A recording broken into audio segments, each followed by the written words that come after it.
Oh, that thing just keeps on going. Anyway, that was some Lindsey Boullt, something called Groovin' with Stu, and kind of a Stu Ham thing. And speaking of Lindsey, hello. Hey, Randy Allar, Mr. Fusion. You are now officially the ambassador of Fusion. I'm something. I don't know. Yes, and listen, thank you so much for having me on. It's a great honor to be here. And as I was mentioning before, your tentacles reach very far and wide. And I am thrilled to be here today. And you'll probably hear the excitement all afternoon. We have to congratulate you. And by the way, it is an honor having you on. Thanks for the kind words. We went to your website. We will give that out because the spelling of your last name is a little bizarre. Yeah, it's actually the heritage is French, Cajun, and Creole. And I want to mention, I know my mom is listening. So hi, Mom. I know you're listening. So where's Mom at? Mom's down in Texas. She's in Dallas-Fort Worth region. Wow, she's in Texas. Yeah, and it's apparently hot and then very rainy. And yeah, she's having a good time, and she's really something. So I want to do a shout out. And also, Rick Vieira-Bracci says hello. You know Rick? Oh yeah, so he wanted to make sure that I told you to tell him hello, and I told him I would banter about him sometime during. So excuse me, if we find an opening, I'll banter about him. He's a really cool dude. He's a great guy, and for somebody that's so quiet, he is absolutely one of the greatest bass players. It's cool to play with him and play with Joel Taylor, who just got off the road with Frank Gambale, and we're going to try to book some gigs as a trio because we had such a good time, and we'll go from there. So now Joel's worked with Holdsworth and Yanni and Gambale. He's getting around as well. And yeah, Joel's incredible too. Rick has played with Billy Cobham's Spectrum Band and Chick Corea's Electric Band. Yeah, I got the Grammy nominations, everything. Sting. He's worked with everybody. Everybody. Just really something. You can tell by his playing, and you can tell by the capacity of his knowledge. It's really something. Well, I don't know if you knew this. You're friends with Derek Sherinian. Yes. I'm sorry to hear that. Derek had... Well, Derek was really cool, in the recording session and everything. Derek was cool, man. I mean, he's a rock star, but he's very pro, and he delivered on everything he did. He was up front about it. It was really cool. It was a pleasure to work with him, and he really helped me turning the corner and getting Jerry Goodman on it. So, hats off to Derek for me. Well, Derek is kind of pompous. Yeah, he's rock and roll. He is a rock star. Yeah, oh yeah. He is so much fun to have on the show because I could just pick on him and he just bounces right off. He just keeps right on going. Yeah, I'm sure he does. Derek's. I could say nothing bad about Derek. I really can't. He's been nothing but wonderful with me. Yeah, that's my impression. I mean, it was he was so cool. He's very forward and he is decisive. But, yeah, cool. I mean, delivered on every single thing with just perfect timing beautifully. It was cool to work with him. And I learned a lot. I learned a lot about a lot of things from him. So, I'm really appreciative. Let's talk about your disc. Okay. It's called Composition. Yes. And it's just very, very top-heavy. Jerry Goodman, Derek Sherinian, Stu Ham, Mingo Lewis, and a bunch of other people that I can't even begin to pronounce. Oh, yeah, it's really something. John Herrera, Kaved Ali Khan, Jeremy Colson, the engineer, Chris Manning, Peter Van Gelder. Yeah, it's, it started rolling. What was so exciting, it all began with my friendship and musicianship with Atma Nur, the great polyrhythmic drumming genius. And I met him here in San Francisco in 2000, and we just hooked up and started slamming on a lot of things, played a million times and gigs of all kinds. And so through Atma, I met Stu, and Stu was in town. And he was hanging here. So for a few years there, we were all playing a lot and doing all kinds of gigs just to try to, keep moving forward. And that's how we met. And then when I first started recording, I called Stu, and Stu was, yeah, sure, I'll record it. And Atma was off on tour with Richie Kotzen or somebody, and Stu said, well, I know this drummer. And so he brought in Jeremy Colson, who plays with Steve Vai. And I was just going, oh, wow, this is really something. And, of course, Jeremy's killer. And so we were in the studio at the Plant Studios with Chris Manning as the engineer. And Chris recorded the Metallica records and the Supernatural with Santana. And, he was in the band Jellyfish. I mean, just a brilliant guy and really gifted as an engineer. And so we were in there, and then Stu just pops through the door real excited, and he says, hey, listen, next door is Steve Smith, the great drummer. And so, I'm over there. I'm just freaking out all around, because this is really something. I mean, we're in the Plant Studios in Sausalito, where all the historic records were made. Fleetwood Mac's records, Metallica, Stevie Wonder, all these great records were in there. And so, okay, here comes Steve Smith. So he's listening to what we're playing. And he's doing his thing and going back and forth, and he starts to become interested in the music, and he starts asking me about what direction and why I want to go and stuff like that. And so I tell him that the Mahavishnu Orchestra influence and with kind of modern sensibilities musically, and he said, well, Jerry Goodman's around, and it was just so mind-blowing to have the possibility that Jerry Goodman would be on the record that, I've always, kind of been gravitated toward this music of fusing the East and West, and to have an opportunity to play with such a pioneer and a brilliant musician was, astounding to me. So, that's how it rolled. And the whole project kept moving forward like that, and all these very serendipitous moments of people coming in and contacts, and they listened to the music and they were real excited about it, and it just took off. And I was traveling back and forth to Los Angeles every week, and really busy time, and everybody was really cool and excited. And once they started hearing the music, they got involved, and Atma was so key in it all because he knew so many people and brought Mingo Lewis in, and there's Mingo playing Kungas, like it's the Al Di Meola sessions, Race with the Devil. It's just incredible. So, well, that's funny because Mingo Lewis, the first I remember Mingo, he was playing with a band called The Tubes. Oh, yeah, I remember that. So that goes way back. Way back, yeah. And Bill Spooner, I know Bill Spooner real well. So, yeah, and... anyway, so after that, Atma was getting in touch. We were starting to really roll with the recording, and Atma got in touch with Mike Varney of Shrapnel fame to try to get a hold of, we were talking about keyboard players and who kind of fit the bill and had this kind of modern, just real aggressive thing. And, Derek certainly fills that bill. And so he was contacted Mike Varney, and at the same time I was traveling down to L.A. every week, I ran into and started becoming friends with Jeff Richmond, the great fusion guitar player. Yeah. And at the very same time that Atma was getting the phone number for Derek, that Jeff Richmond was calling Derek and saying, hey, this dude's cool, why don't you get on his record? And Derek was really key in getting Jerry and convincing Jerry that, hey, it's a cool project. And Jude Gold, Guitar Player Magazine, great guitar player, he heard initially what we were doing and recommended John Herrera, which is a very artistic bass player and editor of Bass Player Magazine. Okay. So I would take the tracks and edit them and get them ready, and we'd dump them into Chris's big monster rig and soup them up and go. And each one of them started hitting. And we kept the vibe of the combination between the bombastic nature of Led Zeppelin and the orchestration with the Mahavishnu Orchestra's just Olympic caliber composing, and playing. And that's what we were trying to go for. And, it was a feat, but, we got close, or at least we got the energy involved. Well, like I said, you have just the most amazing players. It's unbelievable. And now you started playing guitar late. Yeah. You were like a late bloomer. What? You were bored? You went to college, you had nothing to do, so you decided, I'm going to be a guitarist now?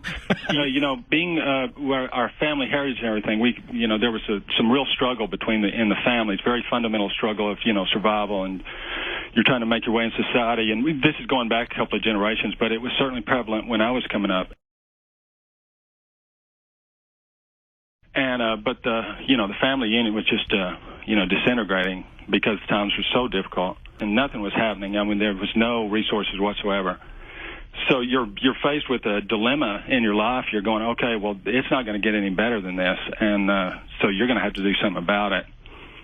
And you start to think, well, okay, well, if you're going to go in some direction, then you should, and if all paths are basically open to you, because they all seem impossible because you have no resources, then you you start to think, okay, well, what I want to do, what satisfies me, and that will take me right back into Led Zeppelin and the influence of Led Zeppelin.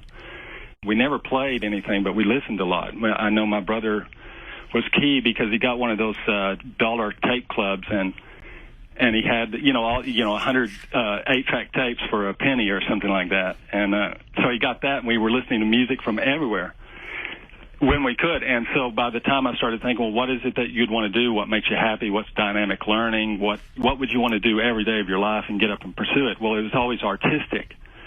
And I was always very creative as a person. And so all those things I started putting in a very serious way, grabbing the components of where I wanted to go. And music was such an important thing, and these two elements of Jimmy Page and the Mahavishnu Orchestra and the guitar players, that was very key. So I just went in that direction. Well, I hate to say it. You said the family unit was a struggle, and kind of at the crossroads, it was a struggle for you. So you became an instrumental fusion guitarist? Now, yeah, talk about making it difficult on yourself. Immediately, my mother, speaking of my mother, she thought I was going to just sit on the street corner and strum the guitar and beg for money because, we didn't have any money. So it was like, okay, well, that's what I'm going to do. Okay, no. So she was really instrumental, and she convinced me because I'd been disciplined, through athletics and stuff, and made it to a pretty high level with athletics, and so I understood discipline, and so she appealed to that side of it, and she said, well, if you want to learn something and you really want to learn something, then you got to get in that environment, and you got to be consumed by the environment. So the only environment that was going on was the university, and I was old enough where I could get in, but back to the resources, it was just really grueling.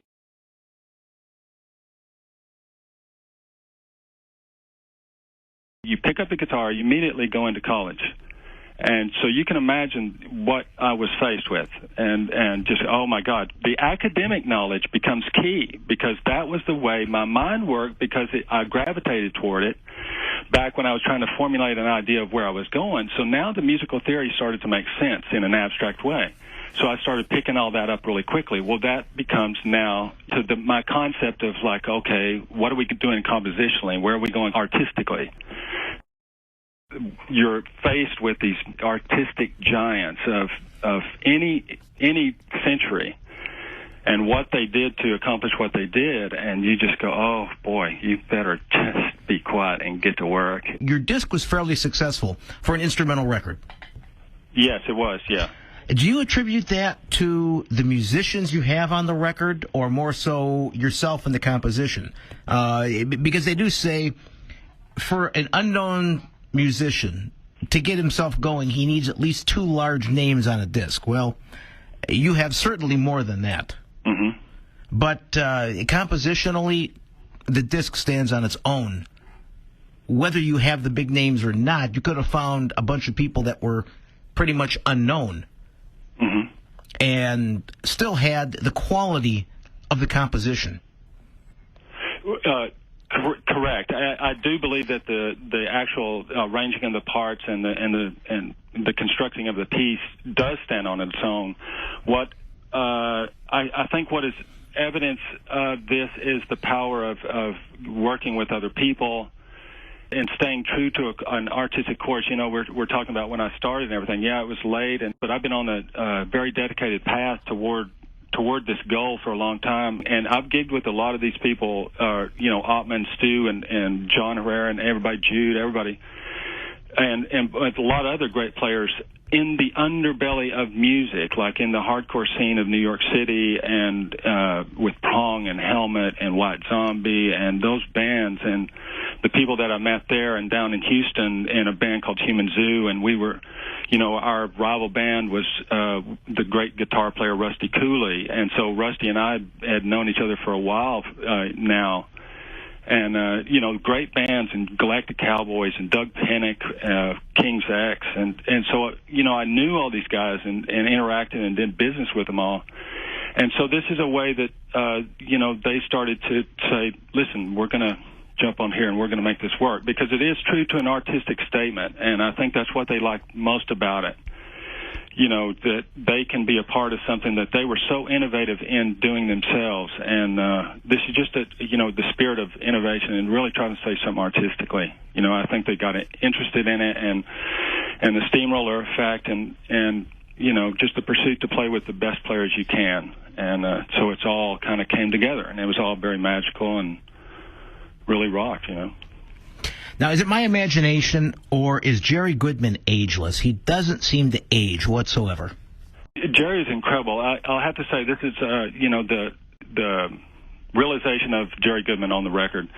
Back to the progression of getting musicians to record. So we're about three-quarters of the way through recording the album, and Jerry Goodman hadn't come on board yet because he's still touring with the Drags, and he's doing a million different other things. So it's December, 2 days before Christmas, 2006, and my unspousal unit, Jill Nahr, she had a brain hemorrhage and lost half her vision, and so just instantly. And so here we are right in the middle of it. It's already been a grueling, wild race to get this thing done, and then everything just comes to a standstill. And just shockingly, here we go. Now we got to go in. We have this major thing happening. And then the surgery is scheduled for like the first week of February. So during that time, we're just going, she can't work anymore. There's real things going on. And so out of the blue, Jerry Goodman calls and he says, "Hey, I'm coming through town. I'll be with the Dregs.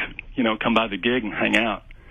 And I'll get all the information and tracks, and we'll go from there." And so it was so amazing. It was like, I'm just nervous talking about it right now, but it was like, these artistic gods just grabbed you by the arm and pulled you up and said, we're marching on. And that's how Jerry Goodman came on board.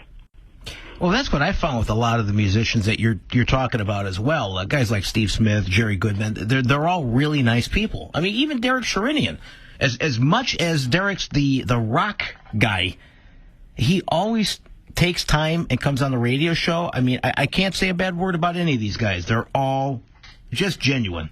Yeah, they're just great guys, and they're so humble. I mean, like Jerry was so cool, and we've been, since then he was real supportive during that whole thing, which is a very, traumatic recovery period for her, and he was so supportive and cool, and he would send us, uplifting things, sayings and stuff like that. It was really cool, and of course, he played so beautifully on the record, and then as soon as he got the tracks back, we were off and running. We mixed our final thing. Chris Manning was, heading off to a Ted Nugent gig, and we mixed the record and got it out as best we could, and we were off and running. And so it was just a wild ride, and it just started taking off. So it was so exciting, and it's been exciting. It still is exciting. It's exciting today, and its culmination is talking to you, the ambassador of fusion. Let me tell you, you're such an icon. You're such an icon. I don't know about that, but yeah, man. Well, you know what? It's old age is what it is. Well, maybe so, but I'm greater look than at the record. And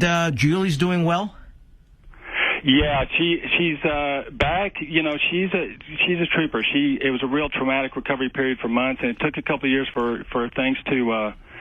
You look back, there's a learning curve for everything, and once you're over the learning curve and it's smoothing out a little bit, you can look back and go, oh, okay, now it's kind of over, it seems over. She's still, the loss of vision and a brain hemorrhage or something, it really doesn't come back. So there's real things you got to contend with all the time. Life changes for all of us, and but you march on, so she's doing that, and it's very inspiring. I call her the miracle child. It's just a miracle. And very fortunate to be able to just to keep going, Yeah. And that's for all of us. We're all so fortunate just to keep marching on. Well, we're glad that she's back and she's able to push again. Oh, yeah. And so it's a lot of fun now. And listen, before I forget, I wanted to say another buddy of yours. Absolutely, yeah. A big shout out to... Got to thank Eddie. Yes, Eddie Coralnick in Orange County, man. Thank you so much for making this happen. Eddie has represented two guitarists in the last 25 years, Mark St. John of Kiss and Allan Holdsworth. So such a real honor to have him speaking on my behalf. Something tells me you're a phone call away from a lot of different people. Let me remind everybody, you're listening to WCSB Cleveland at 9.3 FM. We're speaking with guitarist extraordinaire, Mr. Lindsey Boullt. Oh, listen, it is a real thrill, Randy, a real thrill, I want you to know, and I'll be in touch. And to everybody out there in Radio Land, thank you so much for tuning in. You know, keep rocking, and we'll do this again in the future, hopefully. So.